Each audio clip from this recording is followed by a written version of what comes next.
Assalamualaikum warahmatullahi wabarakatuh.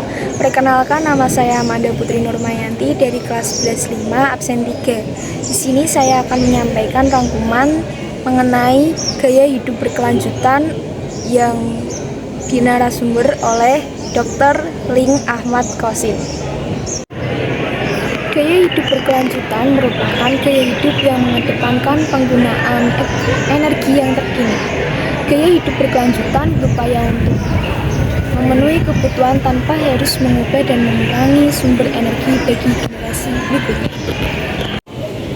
Hidup sehat berkelanjutan dari aspek kebersihan, pengolahan sampah, dan makanan. Pembangunan berkelanjutan dan berwawasan lingkungan itu ada melaksanakan pembangunan dengan optimal, tidak mementingkan generasi yang akan datang. Adapun prinsip dasar pembangunan yaitu menjaga lingkungan hidup, udara, air, dan tanah. Kemudian perubahan iklim sekarang mengakibatkan pencemaran air. Air sekarang semakin banyak mengandung bakteri. Adapun pengelolaan sampah yang baik adalah mengilarisasi dan pemilihan sampah. Kondisi sanitasi total berbasis masyarakat. Yang pertama, ada pendekatan sanitasi total berbasis masyarakat dan pendekatan keluarga. Yang kedua, stop BAB sembarangan. Yang ketiga, cuci tangan pakai sabun. Yang keempat, air minum dan makanan yang sehat. Yang kelima, pengelolaan sampah dan limbah. Faktor kesehatan memengaruhi permasalahan utama dari makanan. Adapun faktor perilaku yaitu kegiatan merokok, mengonsumsi mie instan, minuman bersoda, jalan tidak memakai masker, malas cuci tangan. Adapun faktor pelayanan masyarakat. Dan yang terakhir ada faktor keturunan, seperti dia tidak seimbang pengelolaan sampah dengan baik, alih fungsi lahan, dan lain-lain. Pilar pertama yaitu BAB. Penyakit yang diakibatkan BAB sembarangan yaitu 1. Diare, 2. Hepatitis, 3. Kolera, 4. Cacingan, dan 5. Tifoid, dan lain sebagainya. Latar belakang 1. CTPS merupakan cara yang paling efektif dalam pencegahan penyakit diare. Yang kedua, masyarakat Indonesia dapat memiliki sabun, tapi CTPS yang benar secara tepat belum terpenuhi.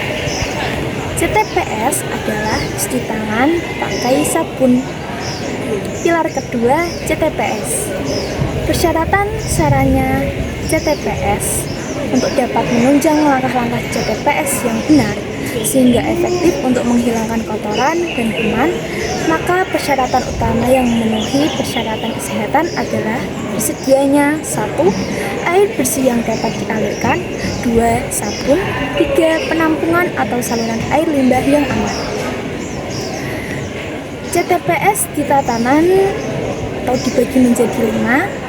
Cuci tangan pakai sabun di sekolah, cuci tangan pakai sabun di rumah tangga, cuci tangan pakai sabun di institut kesehatan.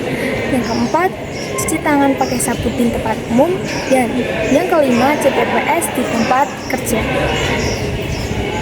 Adapun pilar ketiga yaitu PAM RT, pengamanan air minum.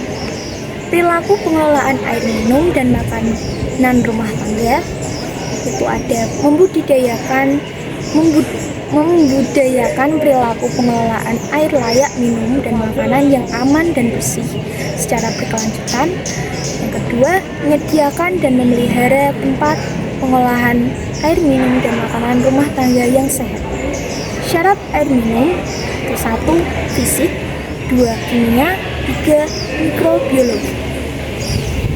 5. Kunci keamanan pangan. 1. Jaga kebersihan, 2. Pisahkan makanan matang dan mentah, 3. Masak dengan sempurna, 4. Simpan makanan yang pada suhu aman, 5. Gunakan bahan makanan dan air bersih. Masalah klasik pangan. 1. Cemaran mikroba. 2. Cemaran kimia. 3. Penyalahgunaan bahan berbahaya. 4. Penggunaan BTP. Penggunaan bahan berbahaya yang dilarang pada makanan yaitu rodamin B, boraks, formalin, metanil yellow. Adapun pilar keempat itu pengelolaan sampah RT. Potensi risiko kesehatan akibat sampah itu ada 4. Yang pertama pencemaran lingkungan, yang kedua tingginya kepadatan faktor penyakit, 3. peningkatan penyakit menular, dan 4. rendahnya nilai estetika. Cara pengurangan sampah itu kita bisa menggunakan 3R, yaitu reduce, reuse, dan recycle. Reduce yaitu pengurangan sampah, reuse adalah menggunakan kembali sampah yang tidak dipakai. 3. Recycle yaitu mendaur ulang sampah.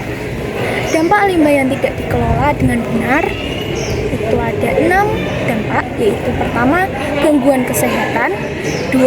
gangguan genetika dan reproduksi, yang ketiga kerusakan harta benda, yang keempat gangguan atau kerusakan tanaman dan binatang, yang kelima kerugian ekonomi, dan yang keenam gangguan kenyamanan dan estetika. Terakhir ada pilar 5, yaitu pengelolaan limbah cair rumah tangga. Isu prioritas penurunan kualitas air. Rata-rata air di sekitar kita tercemar bakteri E. coli dari kotoran kita sendiri. Pengolahan sampah dan limbah dengan cara meminimalisir sampah dan membungkus jajan. Alih fungsi lahan yang dulu sawah sekarang jadi pabrik, perumahan bisa mengontribusi terjadinya perubahan iklim.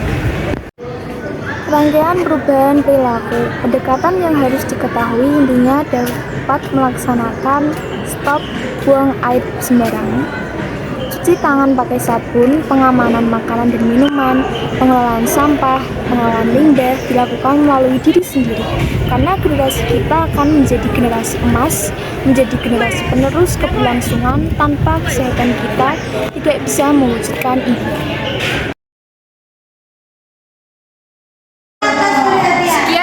Saya sampaikan, terima kasih atas perhatiannya. Apabila ada kesalahan mohon dimaafkan. Assalamualaikum warahmatullahi wabarakatuh.